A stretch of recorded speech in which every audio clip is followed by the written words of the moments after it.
Mrs. Anne-Margaret Adams. Thank you very much, Gillian. Good morning, everyone, and thank you for joining us in this very important consultation.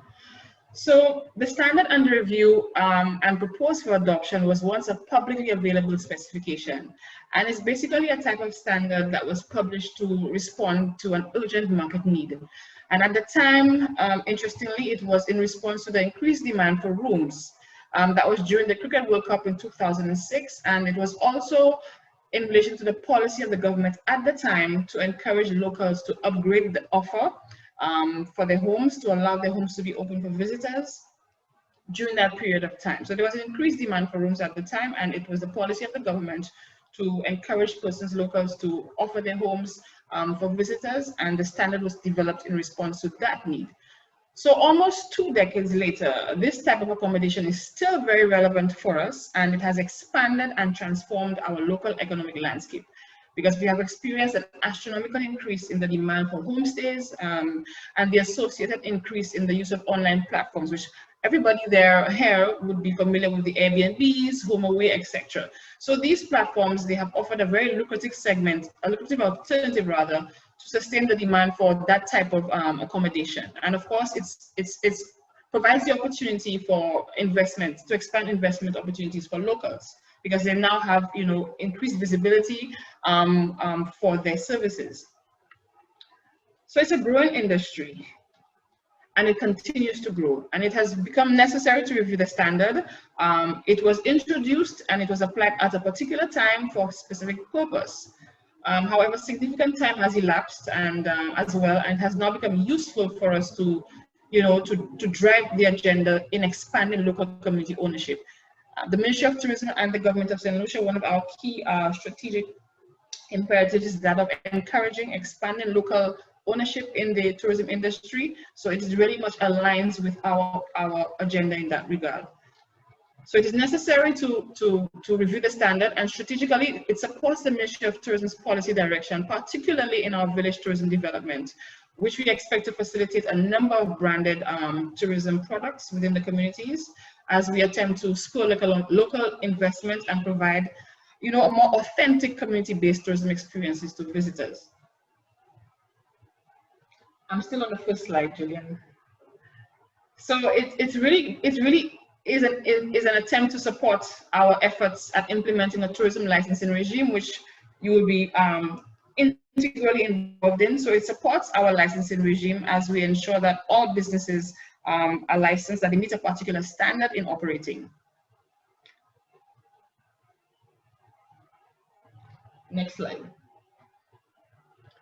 So the standard will be applicable to homestay experiences.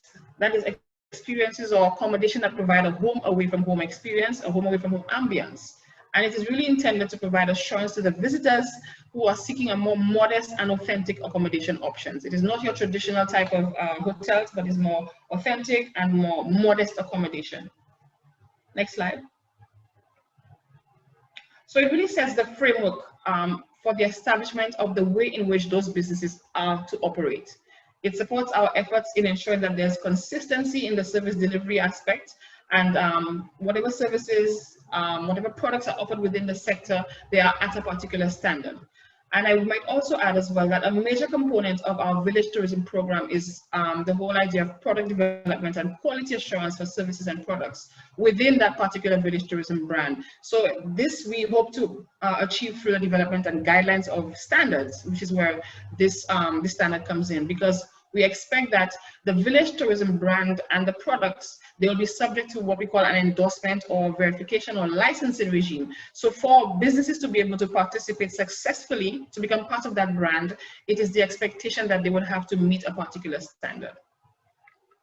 And a home accommodation is one such type of accommodation or product that will be part of that brand. So the standards really will be used to ensure that the adoption of safety and quality of tourism products is maintained.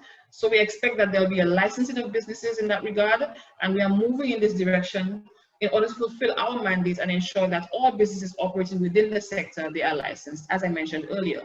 So we are here today to collaborate with the Saint Lucia Bureau of Standards to establish what those specific criteria would be so that home accommodation can operate in a sustainable manner. So it will basically set the minimum criteria for operating within the sector.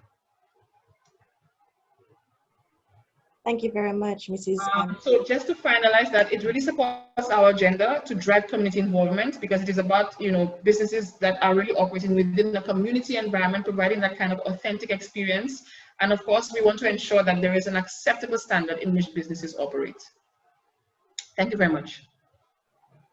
Thank you very much, Mrs. Anne Margaret Adams. And now I'm going to hand over to Ms. Ira Isaac, who will present on the DNS 22, Part 5, Tourism Services Requirements for Home Accommodation. So we are going to look at the elements of the standard this morning. Now, mind you, I must reiterate that we are not going into this 19-page document in its entirety. We are simply giving you the elements of it and have given you an awareness so that you can come and give us your comments and we can get your feedback. So mind you, we are just doing the very basic summary of this standard. Now, the first thing we have is that in the elements of the standard, we have the introduction, the scope, the normative reference, terms and definitions, the general requirement for registration, the physical requirements are outlined. We have structure and surrounding areas. We have operations of the establishments. Julian? Yes, we have health and sanitization, and we have safety and security, fire safety, electrical safety, accommodation and services, guest facilities, bedrooms, bathrooms, next.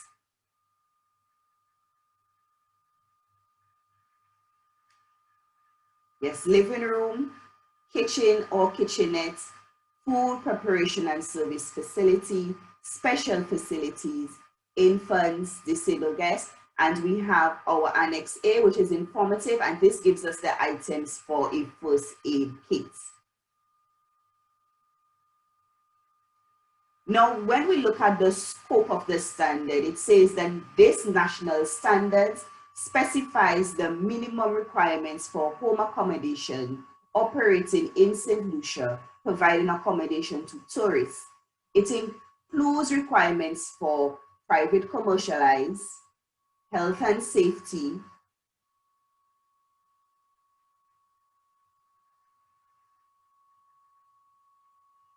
yes.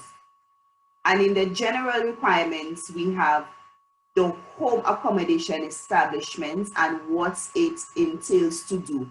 Now, the general requirements gives you the overall basic requirements that are necessary. And we can see here, one of them is public liability insurance, and that means fire safety for your home, having safe water at your home, injuries, having risk assurance generally. And this is one of the requirements that we have outlined.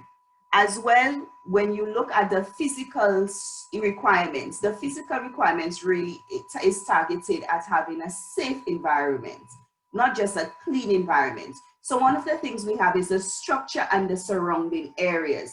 Having things such as slip, watch your step, grip guards, having windows and doors that are accessible, that are safe in case of a fire, you can go in and out without any injuries to yourself and to others. These are some of the physical requirements that we are looking at. Now, one of the things I must say is that we call these things safe facilities or smart facilities, meaning they are smart. We can measure whether they are smart. We can look at their architecture. We can look at whether their surrounding areas have all the requirements, and then we can do our evaluation to ensure that in safety, that the response is timely as well. So in the structure of the surrounding area, we also have, oh, you move forward, Jillian, go back, please, Yes, one of the things I would like to also say in our structure and surrounding areas is that we are looking at what we call accessible tourism, and I'm just mentioning that because it's another standard in itself. And accessible tourism really tells us that we need to be more cognizant of the persons who have certain health issues or certain disabilities, such as the blind, those who may need wheelchair access. So these are some of the things that we're encouraging for accessible tourism, and that's another standard that can be sourced and reviewed at the Bureau of Standard. Next slide, Gillian. So in the operation of the establishment, the owner or the operator of the home accommodation establishment shall provide a house number and or appropriate signage and a braille in clear, visible manner for the identification of the establishment. Again, once again, this is identification is about accessibility, and having appropriate signage and braille is part of that accessibility as well. The advertising messages shall be true representation of the type, the price range, and the quality of the services provided by the home accommodation establishment. Now, as all business, this is a mandatory aspect, and we expect this to be followed as well. Advertising, when we say advertise messages, we don't only mean in the manual aspect, but we are pretty much, I would say, hoping that we can have other technologies being introduced in this. Next again. Now, in the operation of the home establishment, the policy of the home accommodation establishment shall be clearly written and communicated to guests, and stipulate each of the following prior to entering a contract. 1, cancellation and refund of booking, conditions for children, disability, parking availability, smoking, pets, dress code, noise level, overseas calls, religious obligations, and any other should be brought to the attention of the guests. And under health and sanitation, we have that the owner or operator of the home accommodation establishment shall adhere to approved health and sanitization practices to ensure the safety and well-being of the guests. These include, but are not limited to, the following. Garbage receptacles outside the home accommodation establishment shall be fitted with lids. Pets in the home accommodation establishment shall be controlled to prevent them from being a nuisance to guests.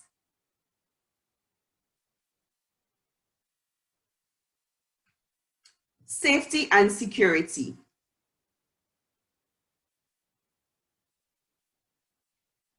The owner, operator of the home accommodation establishment shall have certain basic facilities and measures in place to ensure, shall have certain basic facilities and or measures in place to ensure enhanced safety and security of guests, such as the following.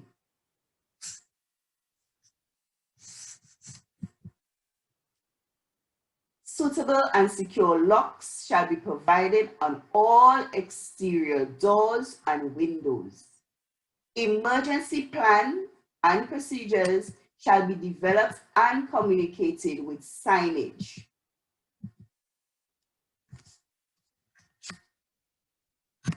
The fire safety, the home accommodation establishment shall be in possession of a current and valid fire certificate issued by the Saint Lucia Fire Service.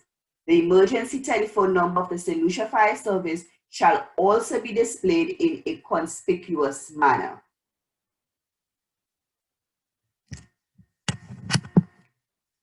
Home accommodation and services. The owner, operator of the home accommodation establishment shall ensure that quality of service offered is delivered in a consistent manner. Some actions or measures necessary to achieve this include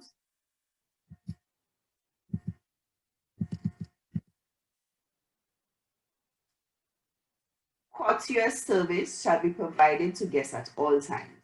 An effective means for the guests to contact the owner when necessary shall be provided.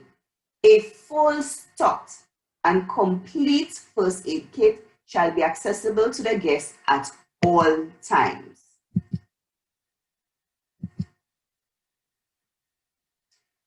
On the food preparation and service facility, the home accommodation establishment shall comply with the following requirements if meals are provided. All food handlers shall undergo training in food preparation and safety.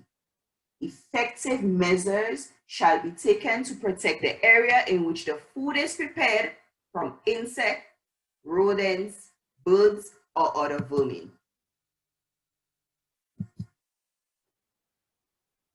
Special facilities.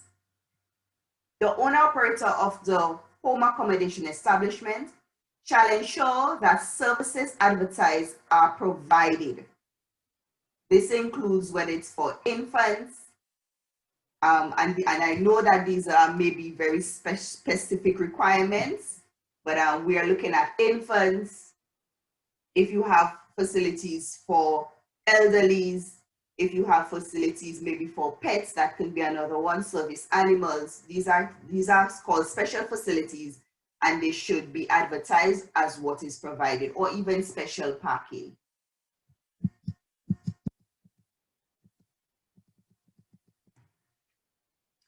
So, as we said, disabled guests.